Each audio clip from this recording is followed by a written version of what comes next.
초등학교 시절 한참 철이 없었을 때라 그런지 종종 다투는 친구들이 각 반마다 몇 명씩 있었습니다.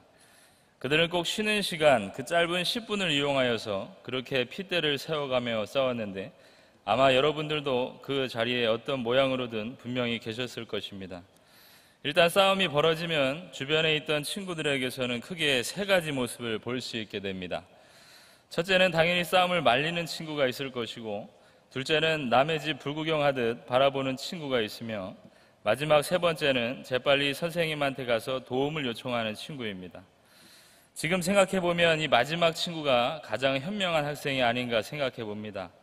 왜냐하면 저는 싸움을 말리는 쪽에 속한 아주 순박한 학생이었는데 가끔 그들의 난투극에 휘두른 헛주먹에 종종 맞기도 했었기 때문입니다. 그러다가 각 학교에 존재하시는 체육 선생님이 도착하시면 모든 상황은 종결이 됩니다. 그분께 잘못 보이면 따끔한 매와 끝나지 않는 반성문을 적어야 했기 때문입니다. 그렇게 어려서야 그 선생님의 존재만으로도 그 싸움이 정리될 수 있겠지만 점점 나이가 먹고 성인이 되면 그렇지 않게 됩니다. 그 인간관계에 대한 싸움은 점점 커져서 법정으로 넘어가기도 하고 극단적인 방법을 택하는 자들도 종종 뉴스에서 보게 되는 것입니다. 오늘 에베소에 등장하는 이스라엘 유대인과 이방인이 그러하였습니다. 그들은 물과 기름처럼 섞일 수 없었고 유대인들은 이방인들을 업신여길 뿐 아니라 사람으로 생각하지도 않는 그러한 관계 속에서 어느 누가 와도 이 관계를 해결할 수 없을 것만 같았습니다. 그러나 오늘 본문에서 그 둘을 하나로 만드신 분이 등장하는데 바로 예수 그리스도이십니다. 게다가 그들은 육신의 화평을 넘어 영원한 화평을 얻었으며 성령 안에서 아버지께 나아가게 되는 놀라운 은혜를 입게 되었습니다. 그 누구 하나도 되게 할 수 없었던 유대인과 이방인의 관계였지만 예수 안에서 그것이 가능하게 된 것입니다. 에베소서는 바울이 로마의 가택연금의 상태로 갇혀 있을 때 에베소 교회와 소아시아 주변 교회를 위하여서 기록한 서신이었습니다. 이 서신은 특별히 그리스도 안에라는 빛나는 단어를 많이 사용하고 있는데, 그렇다면 그 예수 안에서라는 구체적인 의미가 무엇입니까? 저는 오늘 본문의 말씀을 통해서 그리스도 안에서 성도가 누리는 유익과 그 은혜가 무엇인지 알아보도록 하겠습니다. 첫째로, 그리스도 안에 있는 성도는 그리스도의 피로 구원받은 자들로서 언제나 그리스도 밖에 있었던 때를 떠올리며 겸손히 주께 감사하는 자들입니다. 다 같이 본문의 말씀 11절에서 13절까지의 말씀을 함께 읽도록 하겠습니다. 그러므로 생각하라. 너희는 그때 육체로는 이방인이요 손으로 육체에 행한 할례를 받은 무리라 칭하는 자들로부터 할례를 받지 않는 무리라 칭함을 받은 자들이라. 그때 너희는 그리스도 밖에 있었고 이스라엘 나라 밖의 사람이라. 약속의 언약들에 대하여는 외인이요 세상에서 소망이 없고 하나님도 없는 자이더니 이제는 전에 멀리 있던 너희가 그리스도 예수 안에서 그리스도의 피로 가까워졌느니라. 아멘. 바울은 먼저 그러므로 생각하라 라고 하였습니다. 그것은 너희가 전에는 무엇이었으며 지금은 무엇이 되었는가를 묻는 말씀입니다. 그 2장 앞절의 내용처럼 예수가 이 땅에 오시기 전 인간은 모두 허물과 죄로 죽었던 자였습니다. 세상의 풍조를 따랐으며 불순종의 자녀들이었던 것입니다. 바울은 11절에서 너희는 그때 육체로는 이방인이라고 하였습니다. 그때로 번역된 헬라어는 구원받기 이전을 말하는 것입니다. 또한 이방인이란 당시의 유대인들을 제외한 모든 족속을 가리키는 것입니다. 그때 이방인들은 육체의 욕심을 따라 마음이 원하는 것을 마음껏 즐기고 살았던 본질상 진노의 자녀였음에 분명합니다. 게다가 이방인들은 할례를 받은 무리라 칭하는 자들로부터 할례를 받지 않은 무리라 칭함을 받은 자들이라고 하였습니다. 이것은 실제로 이방인들이 유대인들에게 조롱과 멸시를 당한 것을 나타내주는 말씀입니다. 그 유대인들은 외식적인 할례를 통하여 하나님의 백성이 되었다는 사실을 자랑스러운 증표로 삼았고 심지어는 할례 받을 수 있는 남자로 태어난 것을 복으로 생각할 정도였으니 그들의 외식은 실로 대단했던 것입니다. 바울은 계속하여 이방인들의 옛 상태를 지목하고 있는데 그때 너희는 그리스도 밖에 있었고 이스라엘 나라 밖의 사람이라 라고 하였습니다. 여기서 밖의 사람이라에 해당하는 헬라어는 어디로부터 멀리 떨어진 그러한 상태의 모습을 나타냅니다. 실제로 이스라엘 유대인들은 이방인들을 마치 개처럼 여겼고, 혹여나 이방인 중에 유대인으로 개종한 자라도 성전 제사에 참여할 수 없도록 했으며, 성전에 이방인의 뜰을 자신의 뜰과 구분하여서 출입하였습니다. 하지만 그 유대인들에게 버려진 이방인들에게 큰 위로와 소망이 되는 말씀이 있었으니 다음 13절의 말씀입니다. 이제는 전에 멀리 있던 너희가 그리스도 예수 안에서 그리스도의 피로 가까워졌느니라고 하였습니다. 즉 그들이 이전에는 이역만리 타국에서 탕자처럼 살았고 하나님의 약속에 속하지 못했으며 하나님께로부터 멀리 떨어져 있었던 자들이었지만, 이제는 그리스도께서 친히 가까이 오심으로 그리스도 안에서 구원의 은혜를 누리게 되었다는 사실을 말해주는 것입니다. 바울은 지금 이방인 그리스도인들에게 어떻게 그들이 하나님이 주시는 구원을 얻게 되었는지 상기시켜주고 있습니다. 바울이 이방인들에게 왜 이러한 이야기를 했는지 성경에 정확하게 나타나 있지는 않지만, 이방인 그리스도인들이 그 구원의 은혜를 잊고 행동했거나 입지가 좁아진 유대인들을 멸시하는 교만을 저질렀을 확률이 있습니다. 그리하여 바울은 이전에 소망 없는 자에게 참 소망을 주신 주님을 언제나 기억하라라는 선한 권면을 이방인들에게 하고 있는 것입니다. 이번 주부터 새벽 예배가 시작되었습니다. 현장이 아닌 온라인으로 드리는 새벽 예배입니다. 그런 가운데 기도의 입술을 벌리지 못하고 눈만 감고 있는 제 자신을 보고 있을 때 참으로 부끄럽기 짝이 없습니다. 예배당에서의 예배 모습과 다른 나를 보고 있자니 외식하는 유대인의 모습과 다름이 없었던 것입니다. 인터넷 예배, 그것은 지금 시기에 참으로 좋은 수단입니다. 우리가 만나지 못할 때 말씀을 듣고 싶은데 그때 인터넷 예배를 통하여서 우리가 은혜를 충만히 받게 되는 것입니다. 하지만 그것으로 인해 나의 신앙생활이 나태해진 것은 아닌지 우리는 되돌아볼 필요가 있습니다. 충분히 현장 예배를 올 수 있음에도 불구하고 이것저것 핑계를 만들어 인터넷 예배를 드린다면 그것은 좋은 수단을 잘못 사용하고 있는 것입니다. 코로나19가 무서운 것은 그 자체의 질병이 무섭기 때문이기도 하지만, 그리스도인들이 영적 침체에 빠질 수 있는 그러한 현상이 있기 때문에 더 무서운 것입니다.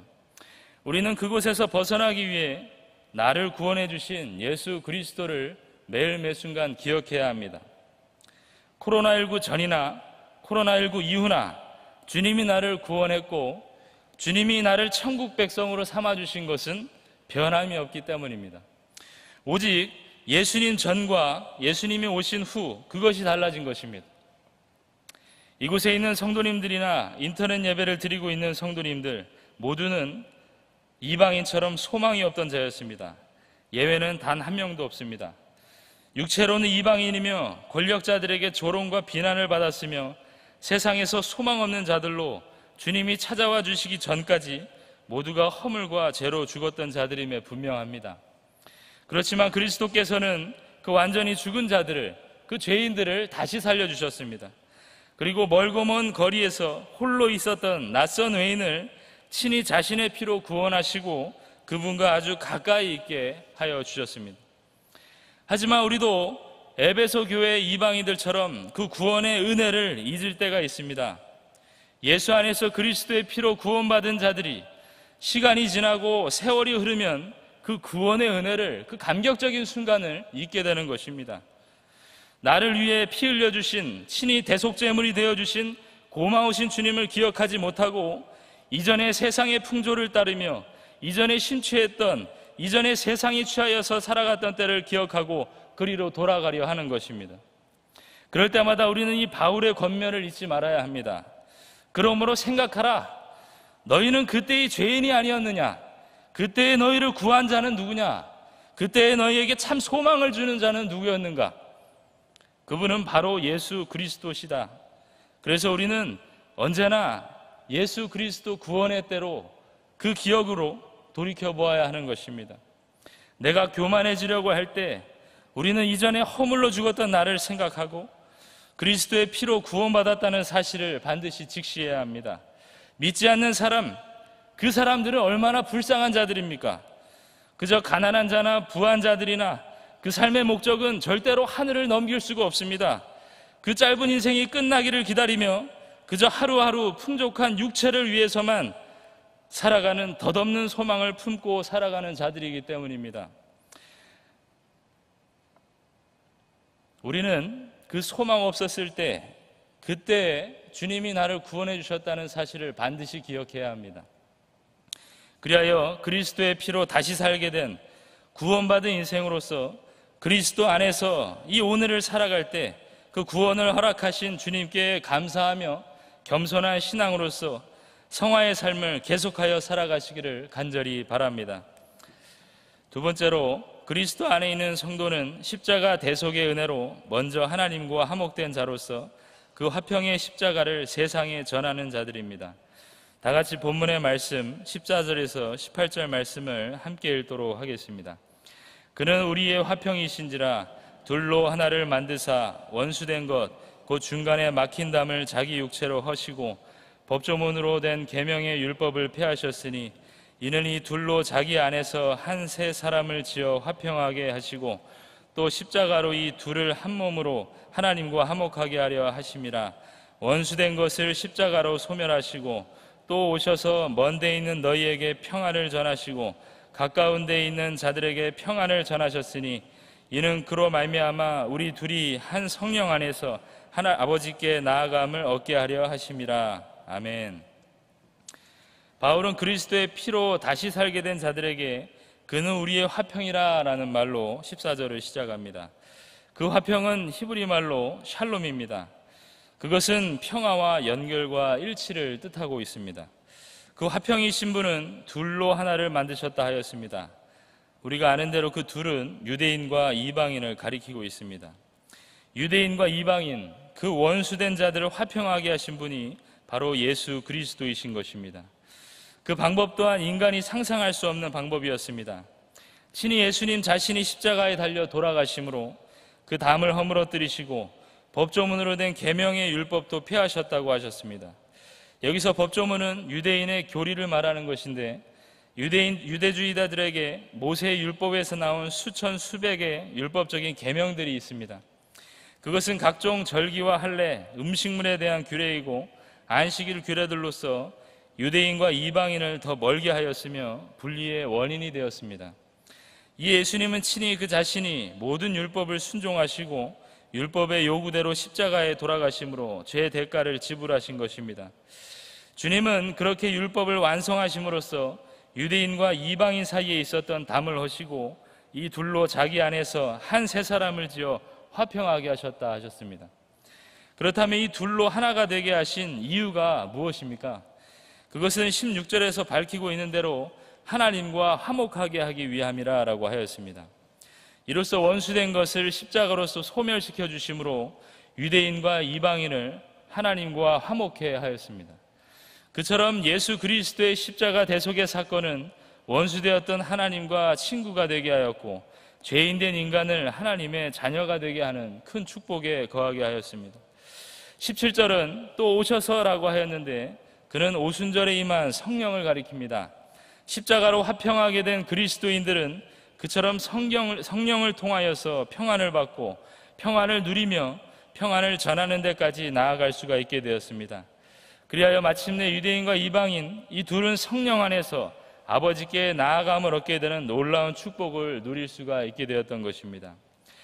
예수 그리스도의 피로 된 구원, 그 고귀한 일은 원수된 자들을 하나로 묶으셨고 하나님과 화목하게 하심으로 성령을 통하여서 아버지 앞으로 나아갈 수 있게 하셨던 것입니다.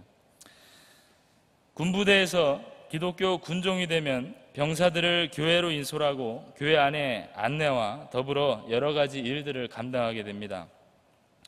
그리고 그 군종의 표시로 야전상이나 또 전투복 상의 왼쪽 가슴 윗부분에 기독교 마크를 달게 되어 있습니다.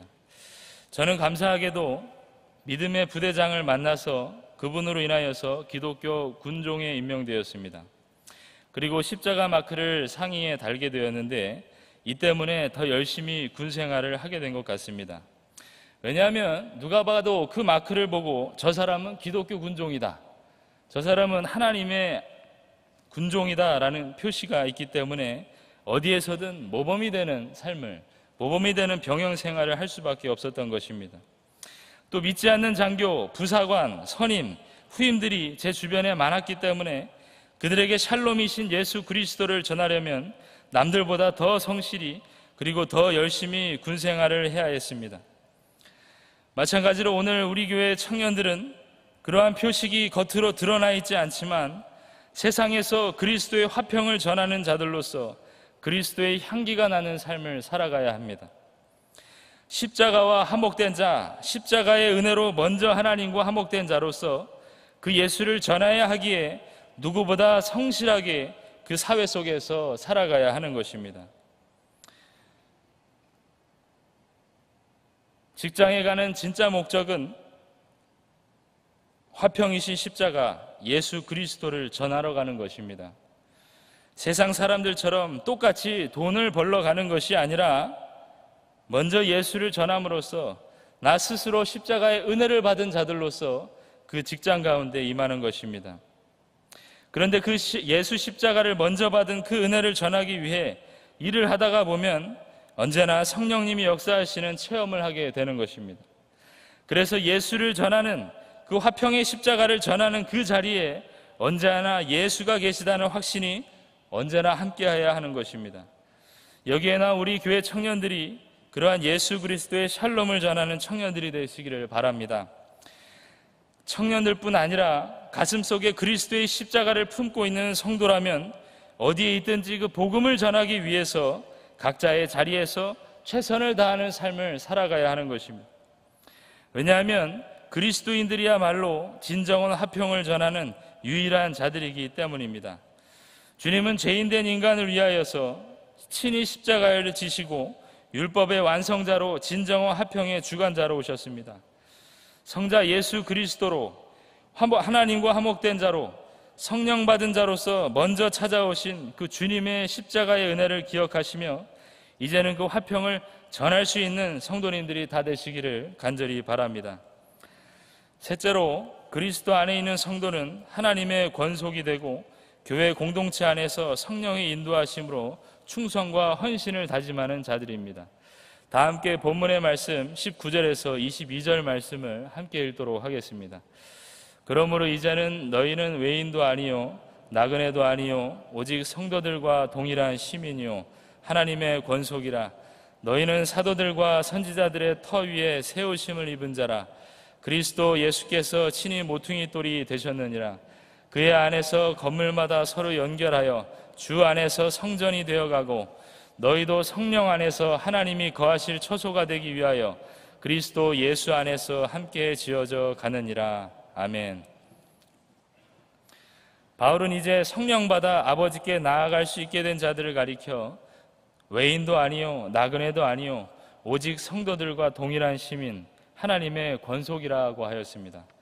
여기서 권속은 집에서 유래한 단어로 식구를 뜻합니다. 그래서 사도 요한은 이 권속에 대해서 하나님의 자녀라고 했고 사도 바울은 하나님의 아들이라고 하였습니다. 그들은 더 이상 떠돌아다니는 나그네도 아니고 외인도 아닌 하나님의 동일한 시민으로서 하나님의 가족이 되고 하나님의 집인 교회에 거하는 축복을 받게 되었습니다. 그 하나님의 집은 터와 모퉁이 돌이 있다 하였는데요, 그 터는 사도들과 선지자들의 터라고 하였습니다. 이는 구약의 예언과 신약의 성취를 가리키는데 신구약의 성경의 주제이신 예수 그리스도께서 이 교회의 터가 되시고 모퉁이 돌이 되어주심을 말해주는 것입니다.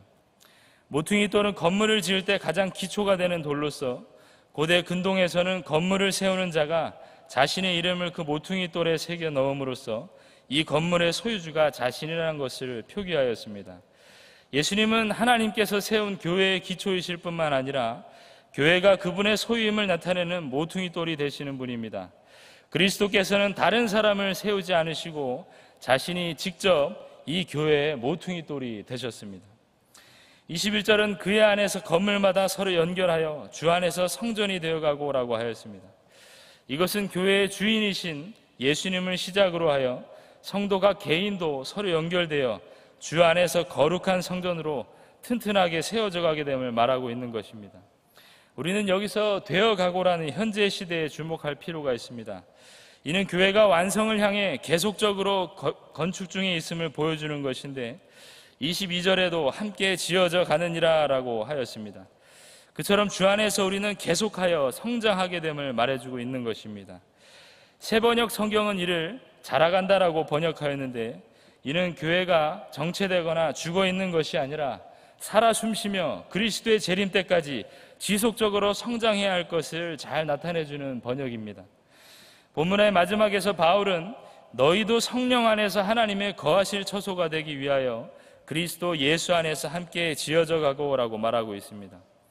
그처럼 그리스도인들이 성전이 되는 일은 예수를 영접함으로써 시작되고 성령을 의지함으로써 마무리되는 것임을 보여주는 말씀입니다. 고등학교 시절 제가 다니던 마포고등학교에 매주 토요일마다 캠퍼스 모임을 위해 오시던 한 선생님이 계셨습니다.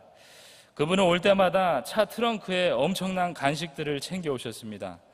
어느 때에는 빵과 우유를 한 트렁크 사오시고 사오시지 못할 때에는 모임이 끝나고 어김없이 우리를 탕수육이 맛있는 집으로 데리고 가셔서 배불리 먹게 해주셨던 것입니다.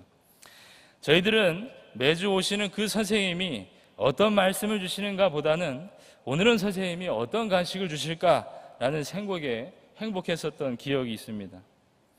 그런데 그분이 어찌 그렇게 우리를 향하여서 그러한 사랑을 펼쳐낼 수 있었는지 지금 생각해 보니 그분은 우리를 진정 사랑하셨는데 바로 예수 그리스도의 사랑으로 사랑하셨던 것입니다. 선생님은 그 있는 자리에서 예수님을 앞에 모시고 거룩한 성전을 지어가는 일들을 감당하셨던 것입니다. 지금 생각을 해봐도 어떻게 매주 우리들을 향하여서 그런 일들을 하셨는지 의문이 들지만 그것은 우리가 그리스도 안에서 한 가족이었기 때문에 가능한 일이었습니다. 하나님은 우리를 동일한 시민으로 인정하시고 또 하나님의 자녀로 칭해 주셨습니다. 그리고 친히 예수 그리스도를 보내주셔서 이 교회의 모퉁이 돌이 되게 하여 주심으로 우리를 교회 공동체로 이 자리에 묶어주신 것입니다. 자신을 친히 십자가에 달려 죽게 하심으로 원수된 자들을 이제는 화목해 하셨고 결국에는 하나님과 화목해 하여 주심으로 이제는 우리가 주님 앞에 담대히 나아가게 될 수 있었던 것은 바로 예수 그리스도 그분 때문입니다. 구역장이 구역원에게 말씀을 한 절 보내고 그를 위해 기도의 손을 모으는 것은 작은 일 같지만 그것은 예수 그리스도의 성령 안에서 예수와 함께 지어져가는 놀라운 교회 공동체의 일이 됩니다.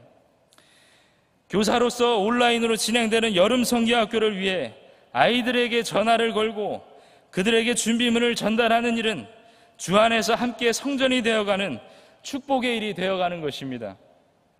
성도는 그처럼 하나님의 집 안에서 동일한 시민으로서 하나님의 가족인 것을 언제나 명심해야 합니다. 여러분들 양옆에 있는 사람들의 얼굴을 한번 보시기 바랍니다. 생긴 건 다르고 어찌 저렇게 생겼나 생각할 수도 있지만 그분은 바로 하나님께서 인정하신 바로 그 하나님의 집 안에 있는 우리의 가족이라는 사실입니다. 그 가족을 향하여서 우리가 성령님을 의지했을 때 비로소 우리는 예수 안에 함께 지어져가는 축복을 함께 영위하게 되는 것입니다.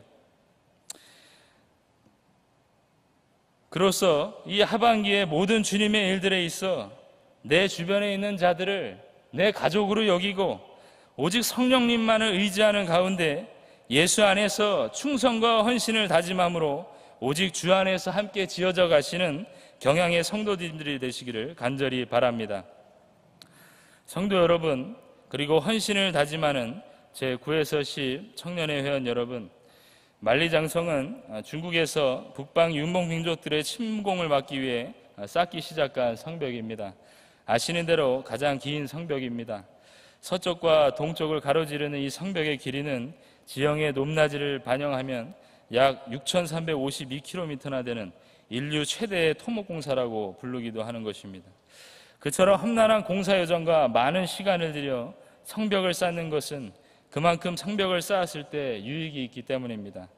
먼저 성 안에 거하는 자는 우선적으로 적으로부터 생명을 보호받게 되고 안정적인 삶의 유지가 됩니다. 또 모든 의식주가 보장될 수 있습니다. 비록 완전하진 않지만 적의 침입으로부터 1차적인 보호를 받게 되는 것입니다. 마찬가지로 예수 안에 있다면 우리는 이러한 유익보다 더 큰 유익을 얻게 되는데, 그것은 육체적인 것을 넘어서 그리스도의 피로 구원을 받는다는 사실입니다. 이는 성벽으로부터 생명을 보호받는 정도가 아니라 예수 그리스도 안에서 영원한 생명을 보장받게 되는 일입니다. 그리하여 우리는 언제든 그 구원의 주님께 겸손한 감사를 올려드리지 않을 수가 없는 것입니다. 또 그 예수 그리스도의 십자가 대속의 사건으로 하나님과 화목하게 되었으며 그 아버지 앞에 나아가게 되므로 받은 십자가에서 이제는 전하는 십자가로 우리가 나아가게 됐다는 사실입니다. 마지막으로 그 하나님 나라의 집, 곧 교회 공동체 안에서 성령님을 의지하는 가운데 예수와 함께 지어져가는 축복을 받았습니다. 여러분들 이 한 주를 통과하시며 먼 데 있는 우리를 가까이 불러주신 그 예수 그리스도를 기억하시기 바랍니다. 그 가운데 나에게 먼저 찾아오셔서 화평의 십자가를 또 다시 전할 수 있는 삶을 살게 하시며 하나님의 말씀 위에 세워진 교회 안에서 충실하고 헌신된 삶을 살아가시는 모든 경향의 성도들이 되시기를 간절히 바랍니다.